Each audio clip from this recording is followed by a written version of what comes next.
I am usually not a fan of competitive FPS games. I like games like CSGO and Valorant, but I usually don't care enough to learn 50 different angles and spend hours on aim trainers in order to improve. So it might be strange when I say that a single FPS game is one of my favorite FPS games of all time. That game is a little known game called Due Process. I say little known because its max player count was 1588 on December the 28th, 2020. First of all, what is Due Process? You can think of Due Process like low poly Rainbow Six Siege on a very basic level. There are two teams like most FPS games, defenders and attackers. The attackers have to defuse a bomb and the defenders have to prevent that bomb from being defused. However, like I've said, these are only the basics. Due Process spices up this formula by giving the attackers and defenders different abilities. And unlike many modern games, the abilities are simple and they work. While the defenders are normal people, the attackers are an elite police task force called Argus Enforcers. They aren't affected by things like their own flashbangs, and on certain maps, once they disable the electricity, they can equip night vision goggles, while the defenders are forced to use their flashlight, making them easily visible.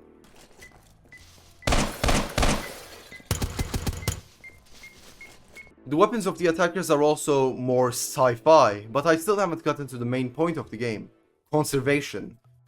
In every turn, which consists of 3 rounds before rotation on ranked, the players have to conserve their weapons.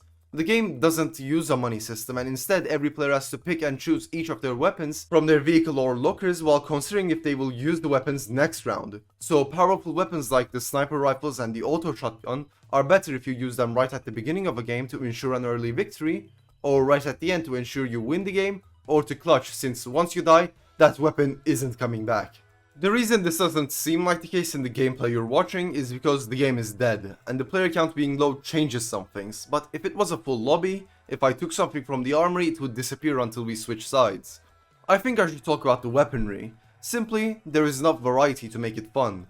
The game has shotguns that can break doors, shotguns, video game logic shotguns, fucking rolled annihilators, sniper rifles, night vision sniper rifles, ops, a lot of submachine guns featuring the definitely not AK KR-82U, assault rifles, and finally pistols featuring the sort of Desert Eagle. Nice reference. The guns also feel incredible to use, their animations are really good and sort of lags behind you when you turn around. It feels realistic, tactical, and cartoony at the same time. You can also press shift while aiming to get this tactical aim stance, which is quicker but it has less accuracy than just aiming down your sights normally. Me describing the gunplay really doesn't do it enough justice though, you have to play the game yourself to understand it. Something that also affects the gameplay are of course the maps. Before researching for this video I was thinking of talking about how there are a few maps but it works because they are all great, and then I checked the game's Steam page. They are procedurally generated! I don't play FPS games too seriously, so I guess I must have not paid attention or something, but I had zero clue the maps were randomized. This is one of the best procedural generation systems I have ever seen, simply because of the fact that you don't notice it, or at least I didn't. This also works in preventing cheese spots or annoying spots that aren't bugs but everyone hates and abuses. Lastly, before I get to talking about what really happened to the game, I want to address its community, because that was one reason as to why I liked the game so much. Unlike other FPS games which are filled with toxicity, Due Process's community was extremely chill. I'm using past tense because the game is dead. If you accidentally team killed someone, because yes, that can happen, they were more likely to apologize for stepping in your way or just say nothing rather than trying to kill you next round. If you failed to clutch, the players wouldn't rage at you, instead everyone would say stuff like, nice try. I've seen people team kill their own teammates and the teammates, instead of complaining, would just all turn against the team killer and kill them right as they spawned, which makes it even sadder since the community is now gone. The game is in the ground, not even 6 feet under, it's a goddamn Tartarus at this point. All of this information leaves only one question. Why did the game die? Well, I did some research besides things I already knew, and here are the reasons. The developers have done little to no marketing ever since its release. Seriously, when have you last heard of Due Process? Unless the community or the developers get a popular Twitch streamer or YouTuber to play the game is essentially dead. In the ground. I checked the game's Twitter and they have been inactive since January. The only thing that remotely shocked me was seeing that Operator Drewski was following them on Twitter. The next reason, updates. For games that haven't set in with the community of FPS players like CSGO has, frequent updates are necessary, especially for indie games. If we just look at the activity window of due process, we can see that it is frequently getting updated, but wait, they are all minor patches. Scrolling further down, we see an update titled Winter Holiday Event.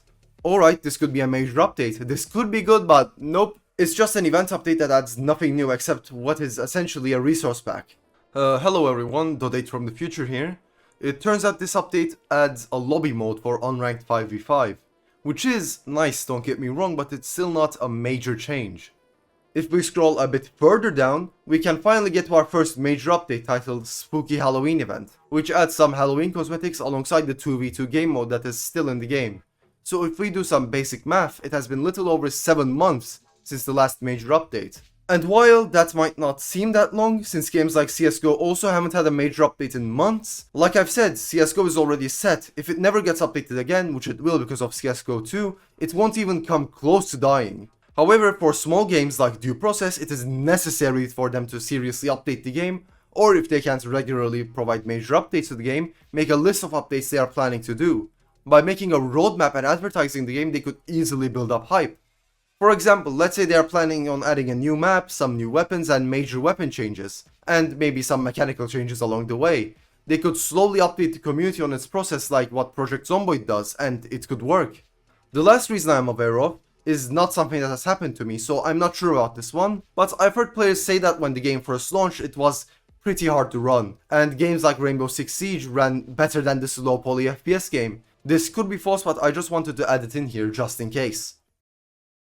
These were the reasons why one of the best and most creative FPS games of all time failed. If any of what I've said has caught your interest, I would recommend just following the Twitter account of Due Process, because maybe, just maybe they could advertise the game and update the game, but that seems unlikely. Thanks for watching, and if you enjoyed this video I would really appreciate if you could subscribe. Goodbye.